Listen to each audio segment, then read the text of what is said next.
Hello, Phil here from Wings of Pegasus, and welcome to another analysis video. If you enjoy this video, please give it a thumbs up and subscribe.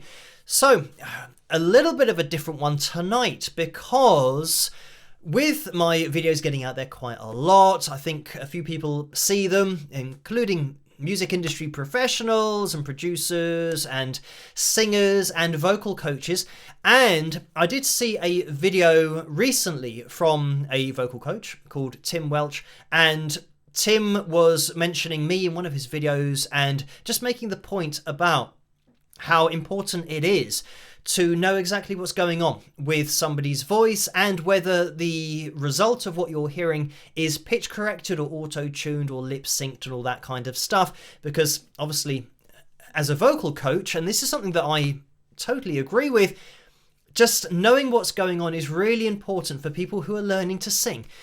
Just so they don't have an unrealistic expectation of their voice if they're trying to hit pitches and they're not directly over the line of a 440 standard pitch equal temperament, and they've seen that their favourite singers are. They've got to know that it is being calibrated to that with either pitch correction or auto-tune. So I left a comment on Tim's channel just saying thanks for the mention and that kind of stuff. And Tim got in contact with me recently to just say that he'd been asked to take a look at a couple of performances and he thought they sounded really similar, and they seemed to be synchronized from an instrumental perspective. And these were more classical performances because he would be pointing out things about the technique of the singers. So he watches my channel and he did a pitch analysis of these two performances, and he thought that it looked really similar to the point where things might be overlapping, but he wanted to get confirmation of that before potentially releasing a video, or just to maybe have a second opinion of what he was hearing and whether he was actually hearing what he thought he was hearing. So that's why I said to Tim that I can do an analysis of it and I can take those two performances and see what's going on. So that's exactly what I'm doing in this video. So the links to the original videos that Tim sent me are in the description below if you guys want to watch these performances independently without the analysis. I want to start off with the instrumentation because Tim pointed out that they sounded and they looked synchronized. I mean, I think he put it in Logic Pro 11 so that you could see it all on screen, that the performances started and had the same tempo and then ended at exactly the same time, and the performance is around kind of 4 minutes in length. So the timing was perfect from 2016 to 2020. So we're going to be having a listen to just the instrumentation first, and let's just have a listen.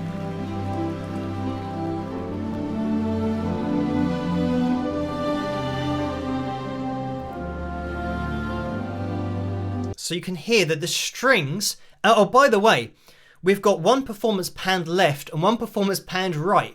If you thought that was just one performance. So those are both of the performances, and you can hear the strings are absolutely identical.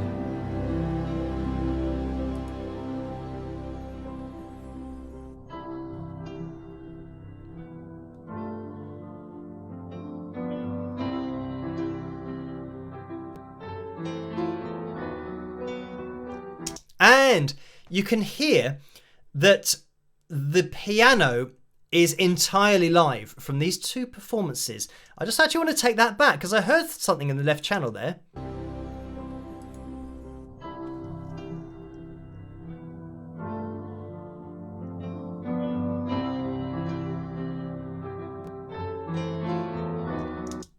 Okay, yeah, so you can tell it's live because there's actually a wrong note or two there in that left channel. So the piano is absolutely live, but let's just listen on.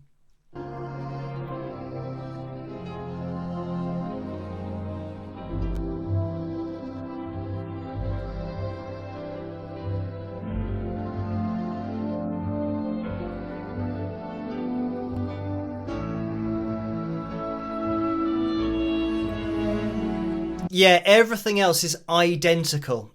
Only the piano. I'm going to take this all the way through to what, 3 minutes and 7 seconds? And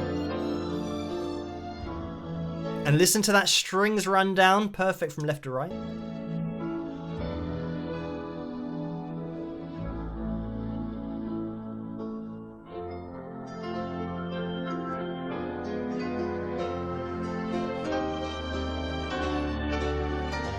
And listen to the difference in timing in the piano now, because that's the only bit that's live. And this is what you will get with a live performance.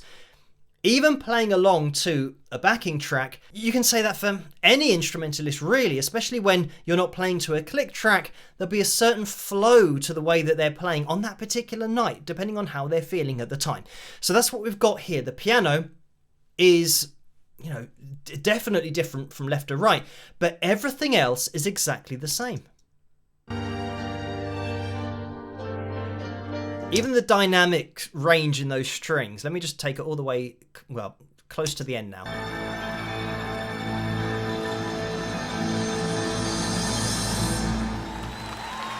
And it ends at exactly the same time. So what Tim was saying about looking at the audio files and them ending at exactly the same time, when you're looking at, you know, the waveforms on screen, it will look really similar.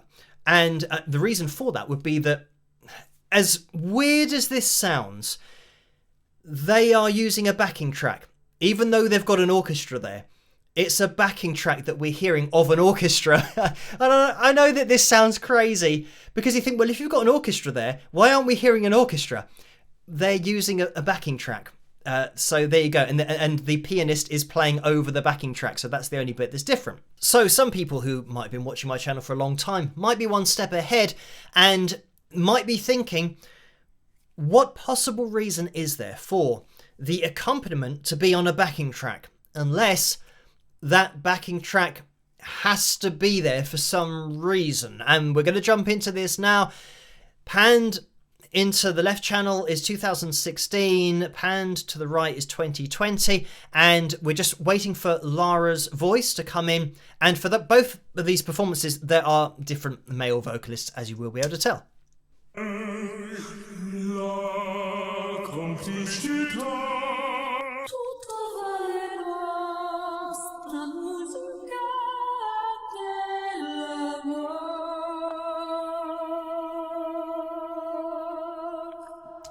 So now this is Lara's voice that we're listening to.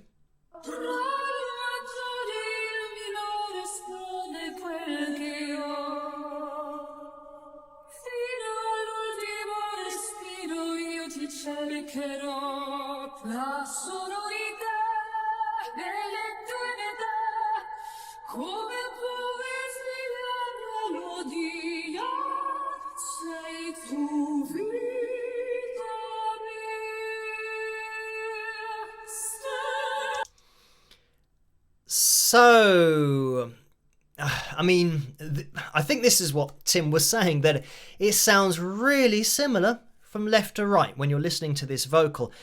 And the other thing that you'll start to notice is how when we're looking at these lines on screen, I mean, the timing just sounds spot on.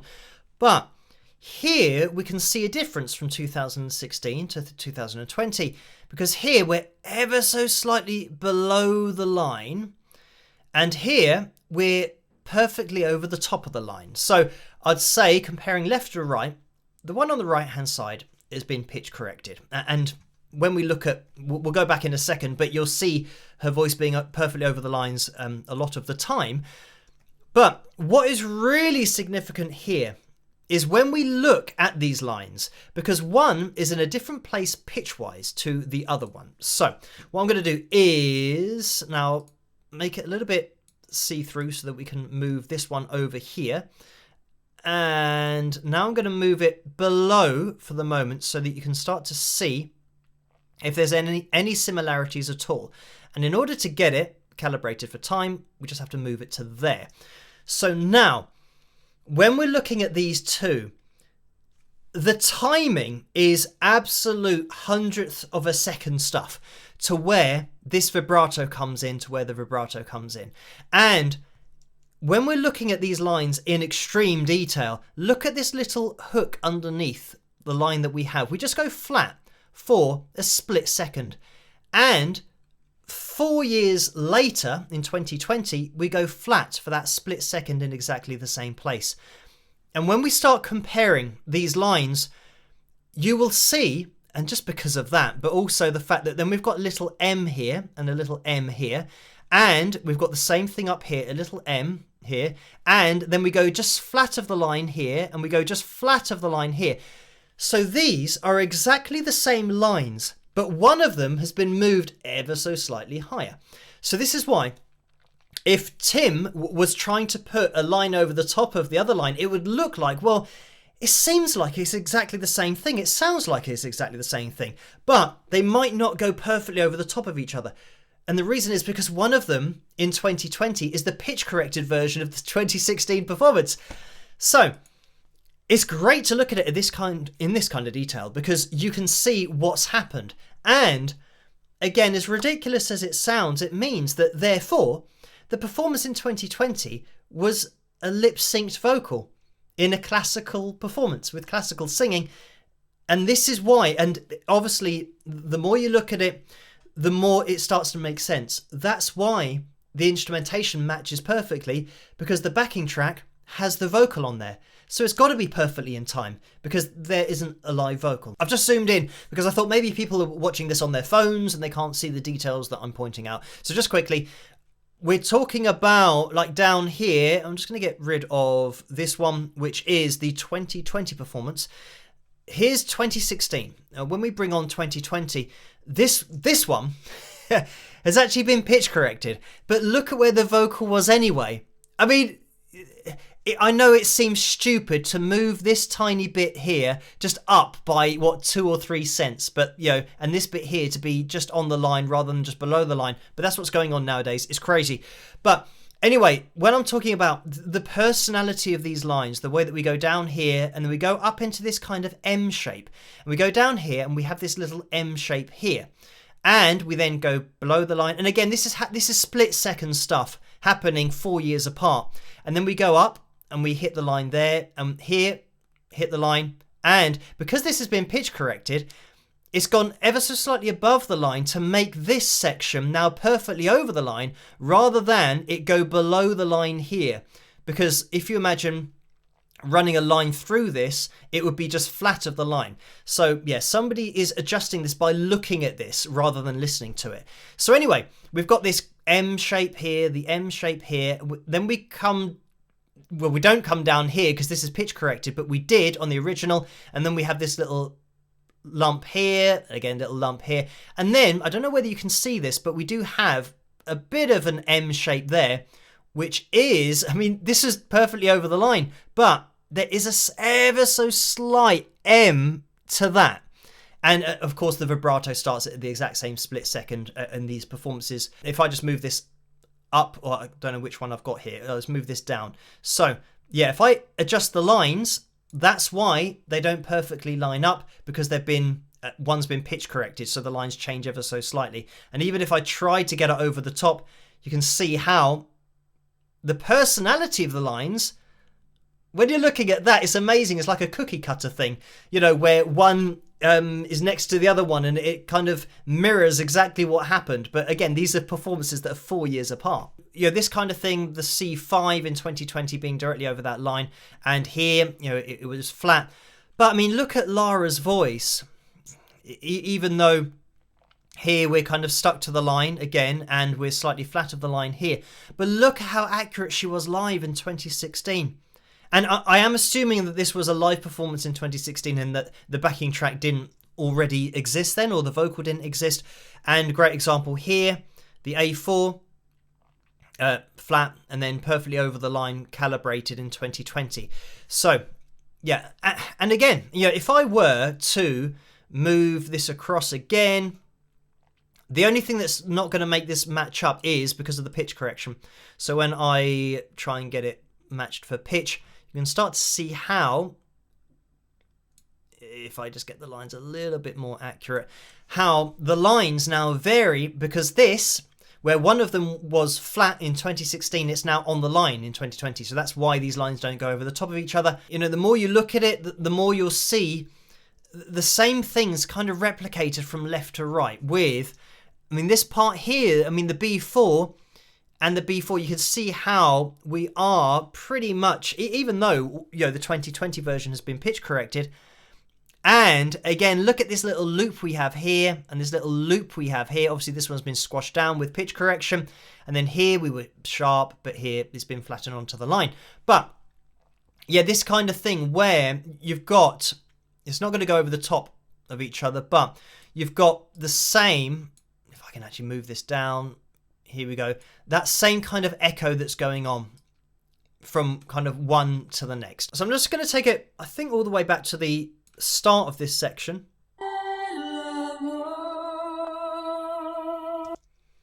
Yeah, and by the way, we're just hearing Lara's voice here. I mean, the isolating technology is really moving on because we can remove somebody else's voice, especially when it's a male and female vocalist. It is very good at just removing that lower voice. And looking at this on screen, I mean, this is interesting because, again, we've got the same audio file here. Look at the way that we have this little drop down in pitch that happens for a split second, and this drop in pitch here. Then we come up and we level out, and we come up and we level out. We then go up, and I'm going to let this move along a little bit because this is the massive giveaway. Look at the way we've got this really even vibrato here, where the waves, or the waves of vibrato, are covering the same pitch. And then we've just got two waves here that don't cover the same pitch. And then we go back to pretty much the same pitch again. Here we have even vibrato, and there are two bits here that don't cover the same pitch. And guess what? If I'm going to move this across so that we get it lined up, guess where those 2 points of vibrato that don't cover the same pitch, guess where they happen? In exactly the same place as they happened in 2016. So, and this is something that definitely is not a technique that you practice, you know, for the 1, 2, 3, 4, 5, 6, and 7th wave of vibrato. I'm now going to make those, that pitch, 5 cents shallower. Singers don't do that. They just have a natural vibrato and it does what it does. But this is the same audio file doing what it does. And you know, as you watch it through, and you'll see actually one of them goes, yeah, here we go. So one of them, the non-pitch corrected version, does drift a little bit flat. So that's why this one stays perfectly over the top of the line. But again, it's great because looking at things in this detail, you can see that we're looking at the same audio file, even though it has been edited. So I fully understand why Tim has asked me to take a look at this, because I mean, it's always good to get a second opinion. So the major thing to bring up about all of this is that this is the first time on my channel, thanks to Tim, that I've been able to point out lip syncing in a classical singing performance with an orchestra. And not only that, but the orchestra to be having a backing track. So I know that a lot of people have requested in the comments section to look at classical singers and the fact that, you know, they might be over, and by the way, they're not over the lines all the time. You know, classical singers are exactly the same as every other singer, that they're not conforming or calibrated to A440 standard pitch equal temperament. Generally, a classically trained vocalist will have more expression in their voice. It means their voices will have more freedom because of that expression. So, you know, like here, you know, in 2016, being slightly flat of the note, when it's then being calibrated and tuned, that's why it looks like this. This isn't what classical singers look like when they sing. So it makes it even more obvious when it has been pitch corrected. But anyway, yeah, it just goes to show that you can't even believe what you see or what you hear in classical performances. So there you have it. I mean, a bit of a bombshell for tonight's video, but it's important also to say that if you want your voice to be over these lines all the time, you will have to sing as you sing and then apply pitch correction to your voice. And I mean, in my opinion, applying pitch correction to your voice is always going to take something away from it, because you're losing what you did naturally and all of that inherent expression that you have that's unique to you in your voice. Unfortunately, you will remove that as soon as you move it over these lines, because you will now sound like everyone else who's moving their voice over these lines. So there you go. For me, singing is all about being unique and just embracing what you have.